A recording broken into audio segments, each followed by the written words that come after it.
Here. I will let the speaker prepare all the stuff. So just a little bit of housekeeping, which will be 45 minutes, the presentation, then 10 minutes for the QA, and 5 minutes to allow you to change the room or to go in another speech. So I let now the talking to Peter for his presentation. Thanks. Hi.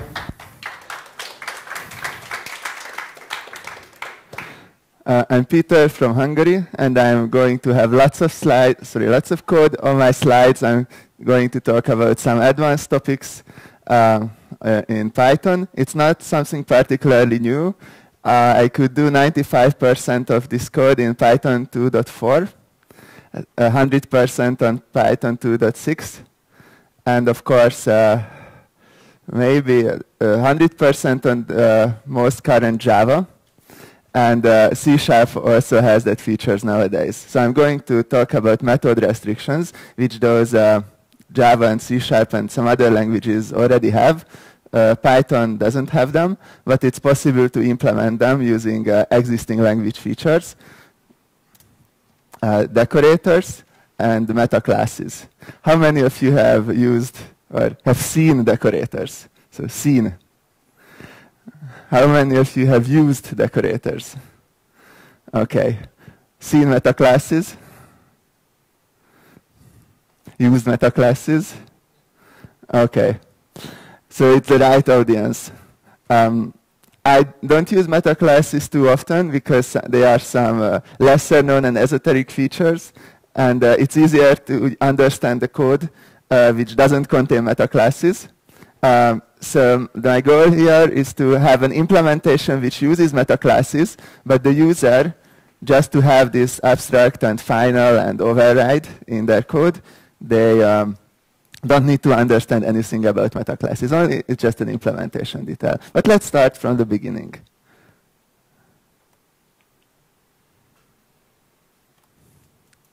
So our goal for today is to implement a library after which this will work. What's missing from standard Python is abstract, override, and final. And they are restrictions. It means that if we add them, it makes some of our code fail or not compile or not run. By not compile at Python, I mean when Python loads the class, the loading will fail. And even if we just try to define the class and we never use it, it will still fail. So that's a method restriction. Abstract and override and final, we can attach it to existing methods, and they will make these methods fail occasionally, or in some circumstances. For example, this abstract method means that its method is really not defined, but a subclass or descendant class has to define it. So until we get a subclass, we are not allowed to instantiate the old class. So we cannot call foo, the foo constructor. That one would fail. Similarly for override, then we expect a method with the same name in a superclass. Here, this will not compile at all because foo has object as a superclass and object doesn't have a method named g. And there is an important distinction, like abstract will not fail immediately, but when we instantiate the class, but with override, it will fail immediately.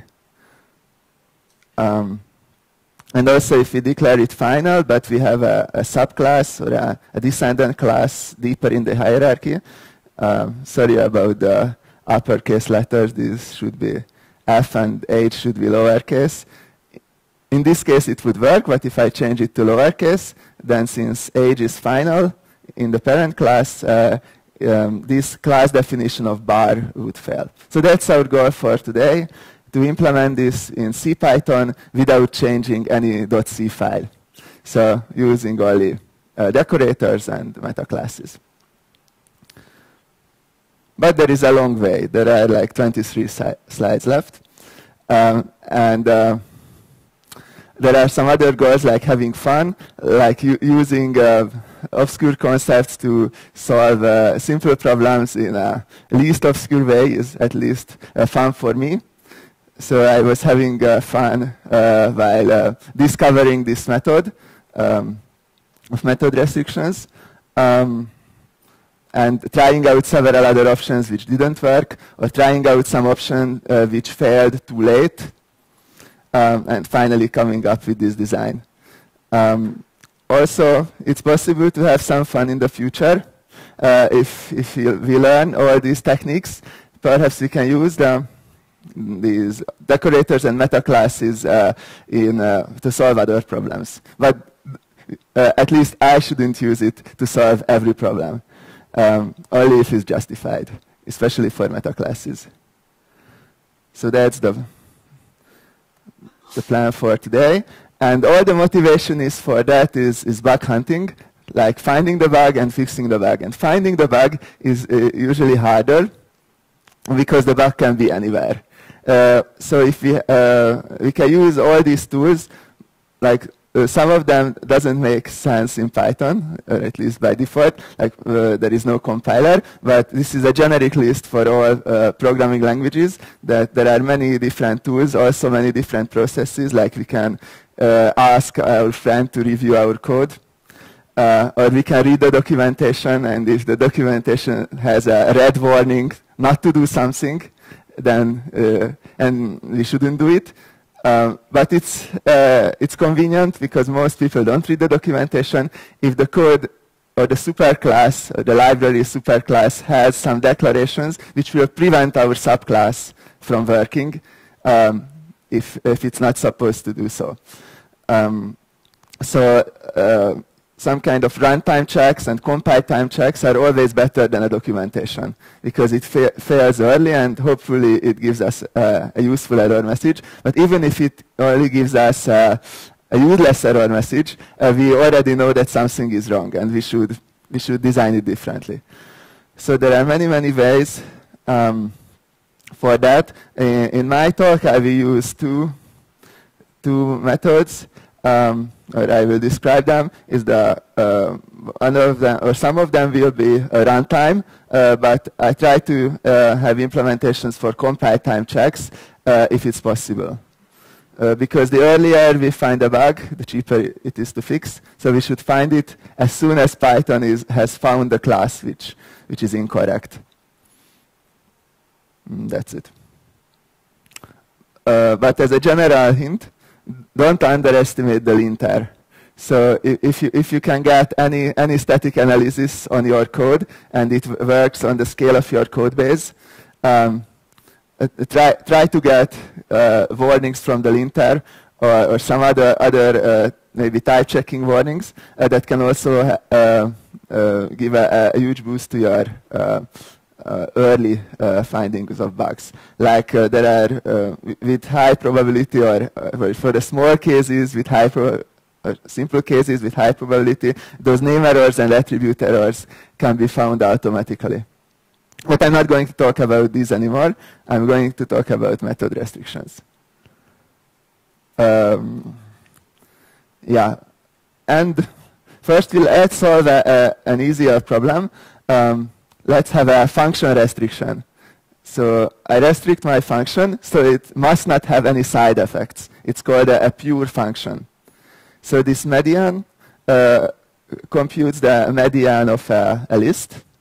I hope I got the formula correct. It should return the average of the two middle elements, or the average of the middle element with itself.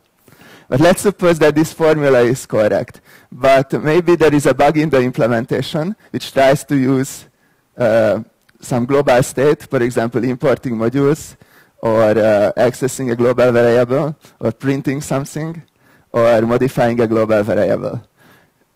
Accidentally, I may leave such a code in the code base. For example, I have a print for debugging, and I forget to remove the print. But if I have a declaration that this method should be pure, and the compiler or at load time the Python interpreter could check that, then it would immediately fail and remind me to remove the print instruction, for example. So I need a solution, and I will show a solution where all these 4 would fail automatically. But of course, it's implementation dependent. It works on my Python 2.6 binary. Maybe it doesn't work with 2.7. Let's see how compatible it is. So the only change the user or the programmer of this function should make is this single line here. He adds a decorator, and the decorator does all the magic. So what is a decorator? Most of you already use decorators, so this is a repetition for most of you. So a decorator is just a function which takes another function as an argument, and it is used in a decorator syntax above the def of the other function. Above that line we have an @ sign and the name of the decorator. And what it means that this function object gets created, and then it's passed as an argument to the decorator, and the symbol, which is f here, but this f could be anything else. So this f symbol, the value of that symbol would be what the decorator returns. So the decorator can do anything to override what the original function is. It can even return an integer instead of the function. So after this one, f becomes 42, and of course it's not a function. It's not so useful, but it works. I can also attach, sorry for some Hungarian. Does anyone understand this Hungarian? Cool.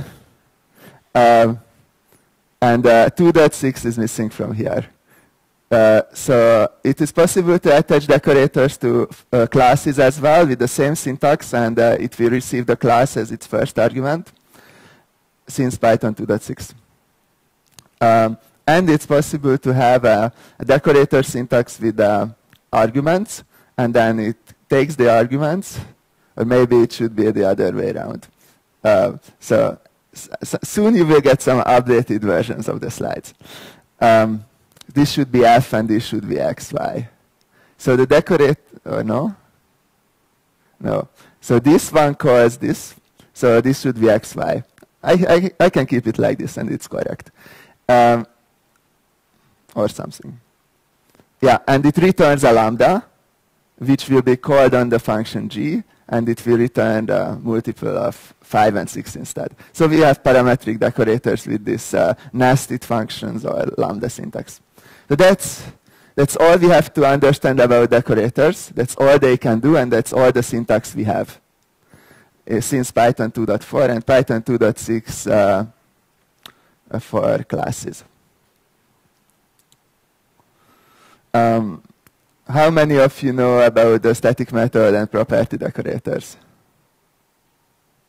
Okay, so these are built into Python, and this is just a small example.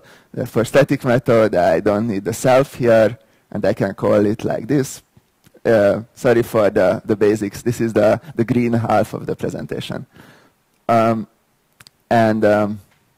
for property, I don't need a parenthesis to call it. That's it. Built-in decorators, very useful. And there is also class method where the class object is passed. It's just like static method. Another example how we can use class methods. There are some little known facts about these, which may become useful if we go down to the low level and try to modify those automatically. So what property returns, so all the decorators accept a function, and they return something, whatever they want. It's not so useful to return an integer, but for property, it's useful to return a so-called descriptor, and the descriptor will cooperate with the class. So by magic, the function will be called. I don't want to talk much about descriptors. For me, they were more complicated than the meta class. But I have a link here, so as soon as I share the slides with you, online you can learn more about descriptors. But it is important to know that property doesn't return a function. It returns a descriptor containing the function. And def creates a function. So if I have something inside a class which is without a decorator, it's just a simple function. But as soon as the body of the class has finished executing, like we start from here. So if you want to execute the code in the rectangle, we start from the second line. We don't execute anything in the first line. Maybe we execute this expression. But we start with the second line, and we do the body first, and then we execute the first line. So we build a class from or Python builds a class from the dictionary created inside the body, and from the name, and from the list of base classes.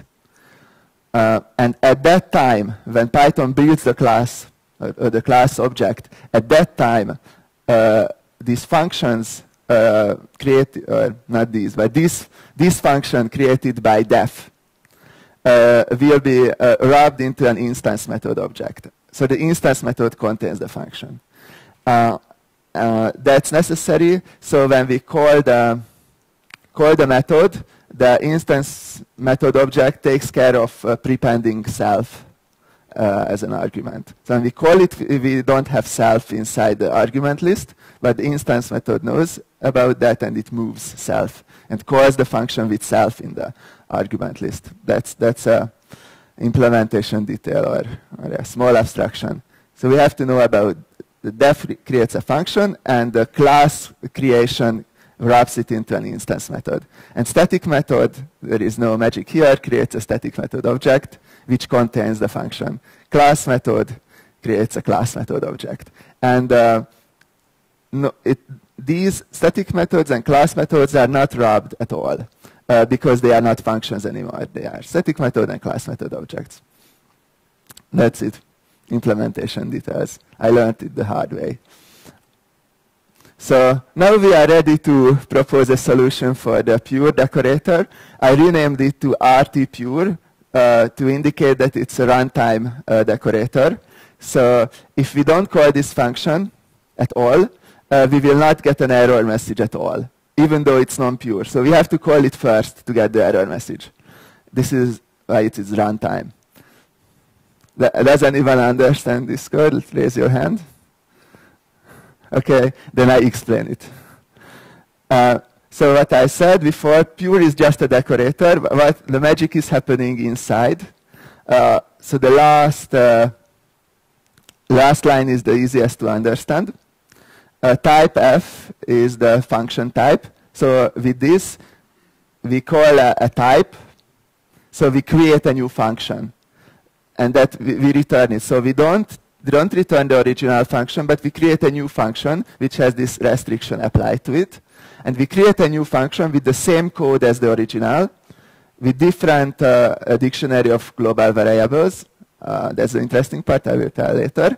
With the same name, with the same list of default arguments, and the same closure specification. The closure specification is important for nested functions. For simplicity, in this presentation, I don't care about nesting functions. Maybe my solutions don't work properly for nested functions, but in order to fix them, I would have to modify this closure argument.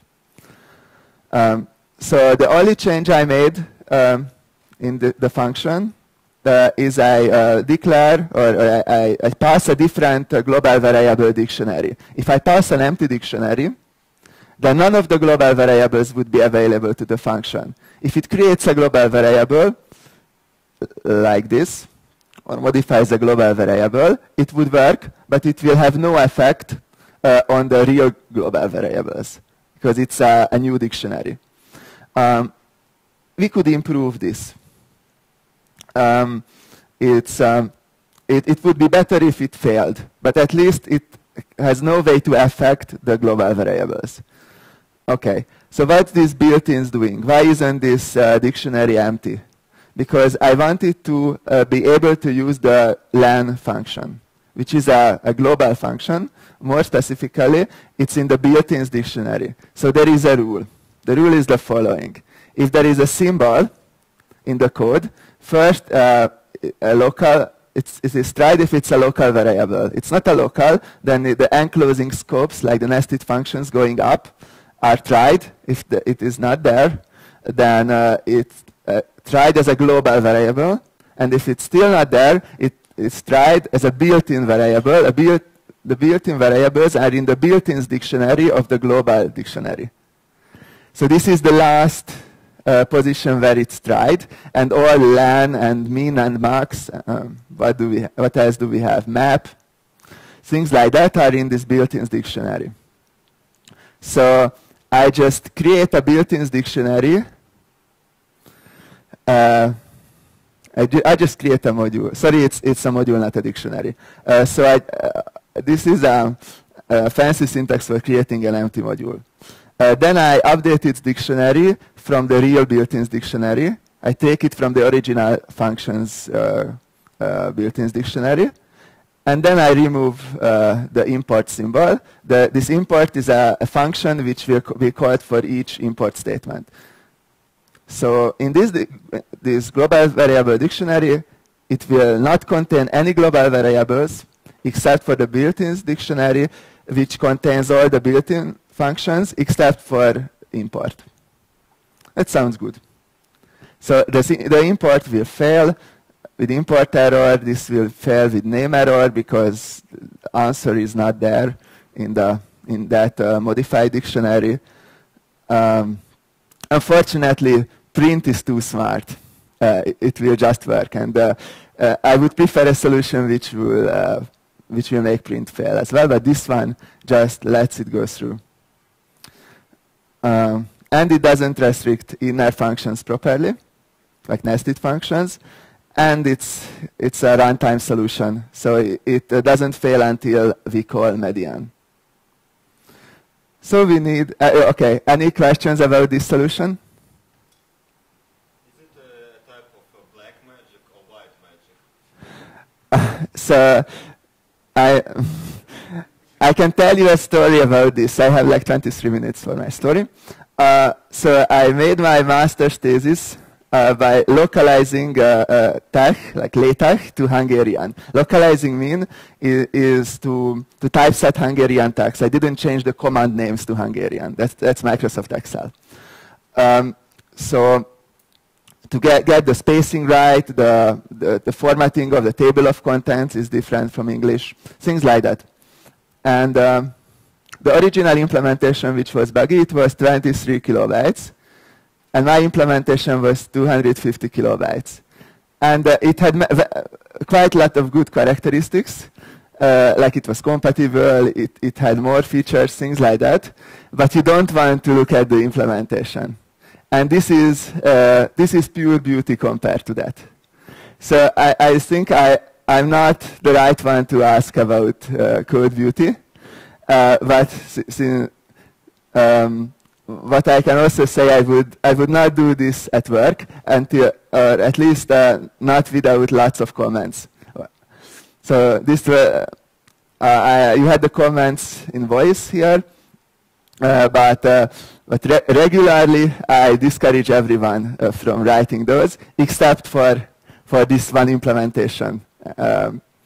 But if you write a web application, don't have too many double underscores inside.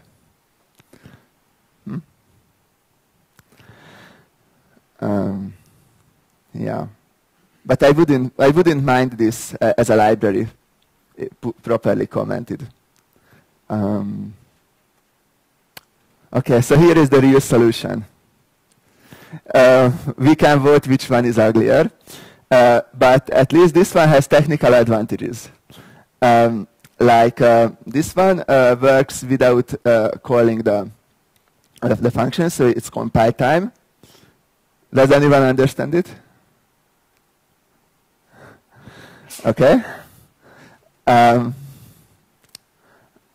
So what it does, it takes the compiled, the bytecode version of the function, and if it finds some bytecodes which do printing or importing or referencing global variables, then it fails. That's it. And also, if the user tries to be tricky and get a reference to the globals dictionary and try to modify the globals like that, or try to import by using the import function directly. That will also fail because this conames sequence contains all the global variables of the function. So if there are any of those, if you need something secure against hacker attacks, don't do this, because maybe I forgot some dangerous things. But for notifying the casual programmer that he's doing something he doesn't want to do, it's fine. So that's it. There are some banned global symbols, and there are some banned opcodes. That's it. I was surprised how easy it is to iterate over the opcodes. There is the dis module for disassembling Python code, or Python bytecode, and I wrote it like in 5 minutes based on that. So don't rely on it if you need the compatibility between versions. Okay, so now we had a first batch of code examples, then let's have some theory. So restriction is something which can prevent unintended use. And there are some examples, like assertion is a most low-level restriction. Unfortunately, it's a runtime restriction. Some new languages, if I get it right, maybe the newest C++ has it. The static assertion, which the user can compose an expression in C++ code, and if it's false, then it will not compile. If it's true, then it will compile. So Python has runtime assertions, and all the other stuff are similar to what I was already talking about. Here we have the pure function and all the method restrictions I mentioned, except for final IAM, which I invented, which doesn't let a subclass create a class method with that name. So it's or the other way around. Yeah, I think that it can be only a class method. Yes. So if I have a class method in my superclass, I want to say that it has to remain a class method. This final IAM. And the no super is the opposite of override. So if I declare a method, I don't want to accidentally override something in the parent class. I'm not the right guy to say that which one is recommended most. Like no super should be used as often as override or the other way around. I'm here just to talk about how I would implement them, and let the more experienced programmers compose a style guide. Like use lots of assertions, use abstract but don't use final, things like that. It's not my topic. My topic is today is only implementation. You already know the definitions of these. If not, then later you can read it. And we have many options to implement them.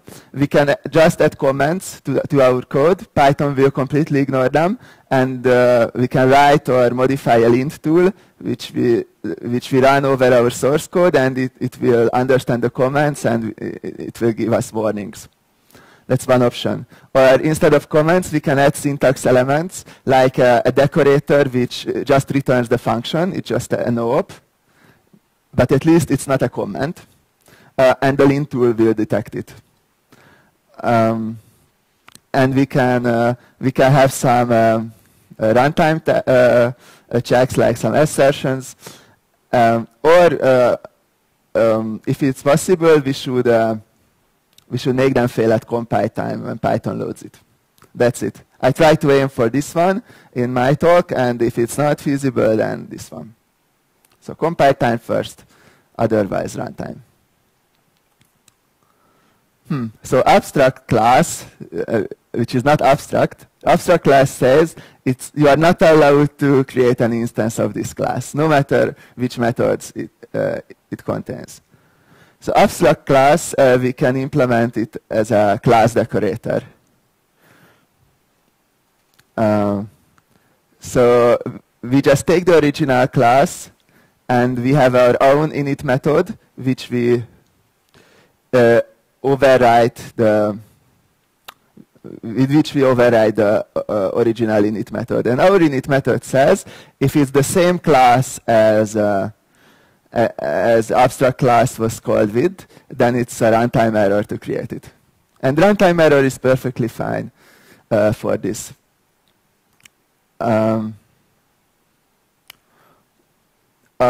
So if we didn't have this if, then if we created a subclass, it would inherit this init method, and it would also fail. But our semantics is that abstract class applies to exactly this class and not to its subclasses. So we need this if. And I think we introduce a circular dependency here. So with the garbage collector disabled, this will leak memory if we create millions of classes. Okay.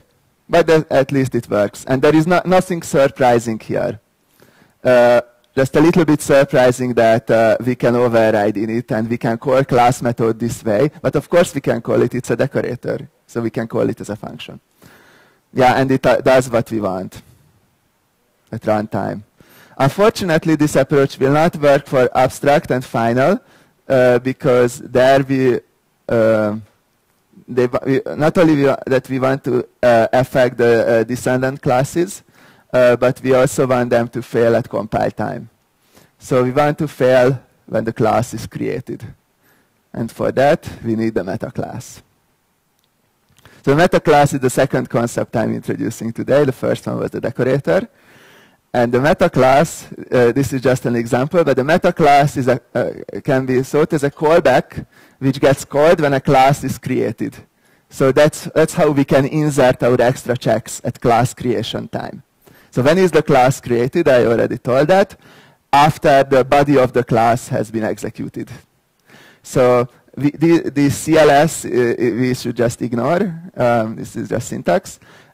So when we create a class, we have 3 inputs from which a class can be created, maybe 4. Okay, so this is the class name, the sequence of the base classes, and the dictionary, which has been already populated by the body, like the method definitions. And the CLS contains how we should create a class. Usually, this is type. So I can create a class, but we don't have a code example here. But I can create a class without using the class keyword. I just invent a class name, which is a string. I can invent a list of base classes, an empty tuple will do. And I can invent a dictionary containing some symbols. Again, an empty dictionary will do, and I can modify it later or something like that. So some class name, empty tuple, empty dictionary, and I put those 3 things as an argument to type, type, and what it returns is a class object. That's it. So with the meta class I override type, so I would return something else, but I will use the original way of creating the class. The exact syntax doesn't matter, but what matters is this is a place in the code when I can hook in, or when I can define my own restrictions, my code, which will run every time a class is created. And that, of course, at the end, I will create the class. Okay, so every time I create a class, it is printed, which class is created. A is not printed here, only B and C are printed. A is not printed because this meta class is not associated with the class A. It's just completely independent. But if I associate the meta class with the class B, I say that my meta should be the meta class of B. This is the syntax for that.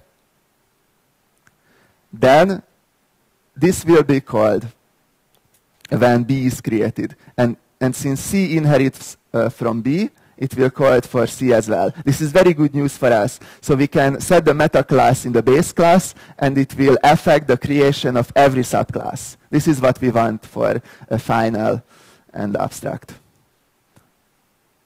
And this is interesting. If we take the type of a class, it returns type.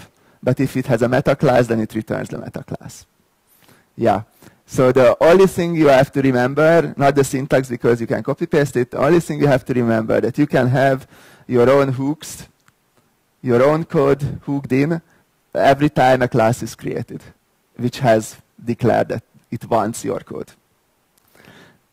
That's it. So who can implement abstract now? I tried yesterday after PyBeer, so I raised my hand because I could. But we have everything we have to know about, everything we have to know to implement it my way. So this is not the implementation yet. This is just a repetition of what abstract does. And in this example, accessing a class method works, creating a bar works, because finally it implements the method. But, and the type, again, yeah, I think it's, yeah. So what would be here? Does anyone know what is missing from here?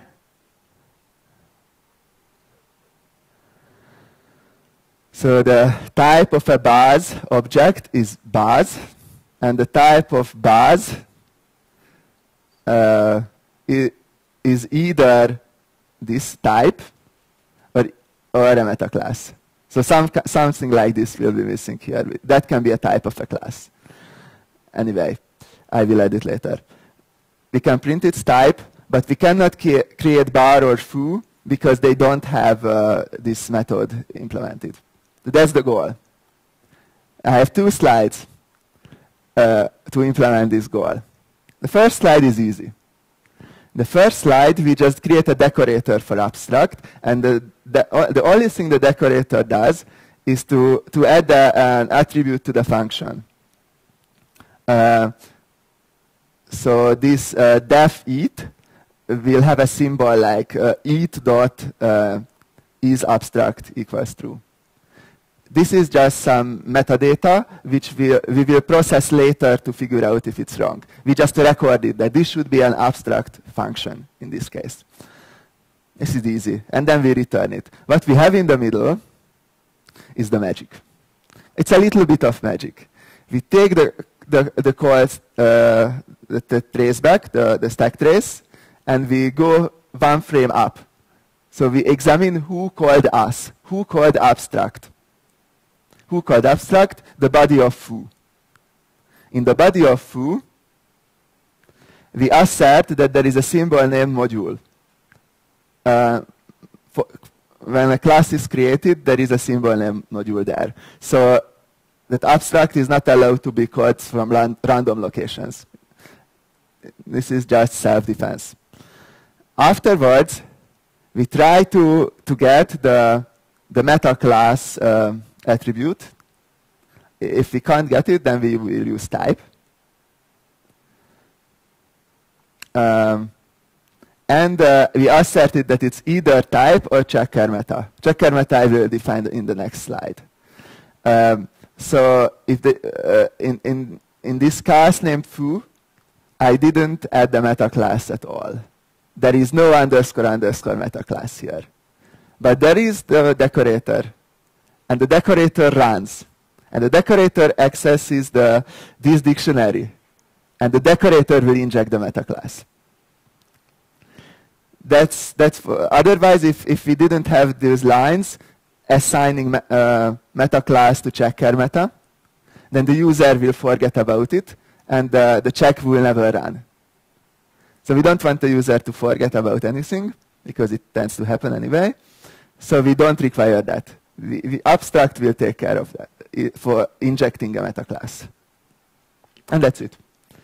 Set the flag, inject the meta class, return the original function. Who understands this? Thank you. You are so polite. The best audience I've had. Yeah. So this is the last slide about abstract. It's also easy. Before going to bed yesterday, it was easy. So what's happening here? We understand this, so we create the original class. This is the ugly syntax. We have to create a class. We create it the usual way, and then all the rest is checking if abstract is right. So we iterate over all the attributes of the newly created class. We get the value if it's a method and it has isAbstract set, then we have found an abstract method. So we just try to find an abstract method here. We use getAltra because others didn't use the abstract decorator, and isAbstract doesn't even exist for those functions or methods. So with getAltra, we have a reasonable default of none, which will be false. So asAbstract is only true if the abstract decorator or someone else, but the abstract decorator has added isAbstract. And if it has added for some of the methods, then we just override the init method. That's what we had previously. We just overridden the init method, but now it's completely automatic, and we have a condition. If it has abstract methods, override its init. And make it fail as soon as it gets instantiated. Final is comparatively easy. Who thinks that final is comparatively easy compared to abstract? Come on. Yeah. So it's easy because we only have to, we already imagined this one. Okay, go back. This one would be easy. We just replace abstract with final. This is just a boilerplate. And here we have to add a new if to detect if the final constraint is violated. So the only thing we have to think about is what is the proper condition to fail. And then we just raise a runtime error. So everybody understands that this is the expected behavior of final. Later you can check at home. Abstract is the same as I implemented previously, but I refactored the meta class injection to a separate function. It's exactly the same code after the refactoring. And final is the same as abstract, but of course, this one should be abstract and this one should be final. No? Why do I have these? Why do I have final in abstract and abstract in final? Anyone?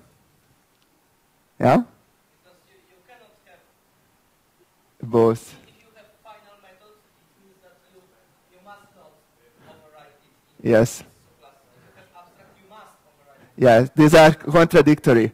So if I have at abstract, at final, def something, that's a bug. And this assertion will fire then. Okay, otherwise I just set a flag and go on. And the meta class, I guess I will not have too many complicated slides. Maybe I will overrun a little bit, but this is the last complicated slide. And if we can notice, the only difference compared to the previous checker meta is this. And the second part is very easy. If I have found any final methods which shouldn't be there, then I raise a runtime error.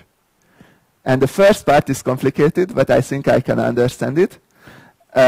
So I iterate over all the base classes. In each base class, I find each symbol. If it's a method and it has isFinal, then I add it to a set. So in each base class, each symbol, which is a final method, I build a set from these. Only the base classes. And then I take the intersection from the base classes with the current class. If there is an intersection, then some of the final methods are not final, because both the base class and the current class has it. It's violated. That's it.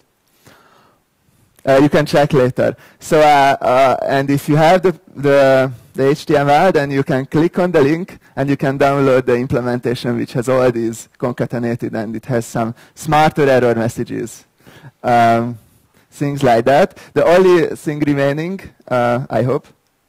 Why do I have so many slides? The only thing remaining here is why don't I need to say pObject.abstract? Because I imported it this way.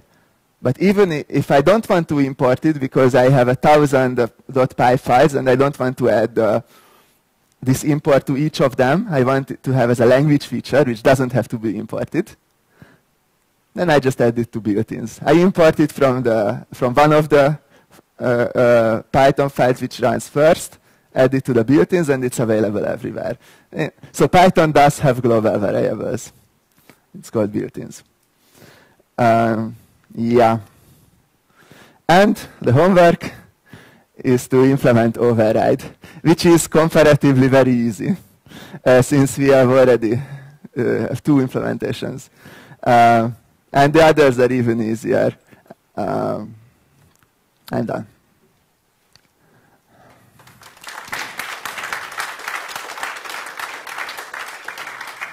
So can I have the first question? Who thinks it's easy?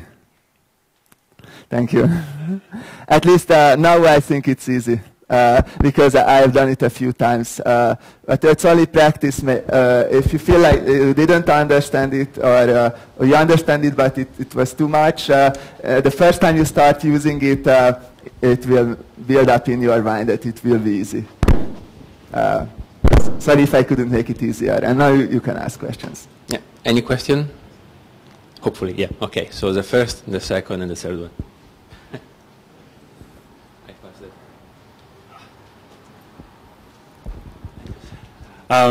So if I wrote my own version of this module, and I tried to use yours at the same time, what's your solution to that? Say it again, which is... So if I wrote my own version that worked in the same way, then you'd check to see whether or not the meta class is equal to your meta class. Yeah. It's going to fail because my meta class would be there already. Yeah, at least there is an assertion which is there. It will not do silently the wrong thing. It will not ignore your meta class. Yeah. But the real implementation of pObject, which is downloadable, has a meta class generator for that. So whenever you have your own meta class, I will generate an extra meta class which will check for these. So it will work. Excellent. So my question is, as you're adding behavior to all class creations and a lot of method creations, is there not a risk of having an overhead by doing this? So there is an overhead. But there is overhead which we care about and which we don't care about. And I think that what I do adds overhead which I don't care about. Because that overhead, this extra, let's talk about overhead as speed overhead, like it makes it slower and maybe use more memory. I think the memory overhead is negligible and the speed overhead is negligible because my code gets executed either only at class creation and one doesn't create too many classes. Large projects may have 10,000 classes in Python or 10 million classes in Java. But for those 10,000 classes, we can have that small overhead, the small ifs. We don't care much about, for large projects, we don't care about one more second of startup time. At least I usually don't care about that. If I have that many classes already, I stop caring about the startup time. And what else? With abstract, we have runtime overhead when instantiating an abstract class, but this is also negligible because if it happens, the whole program dies. And if it dies like 0.01 millisecond, maybe 1 millisecond slower, I don't care. Did I answer your question?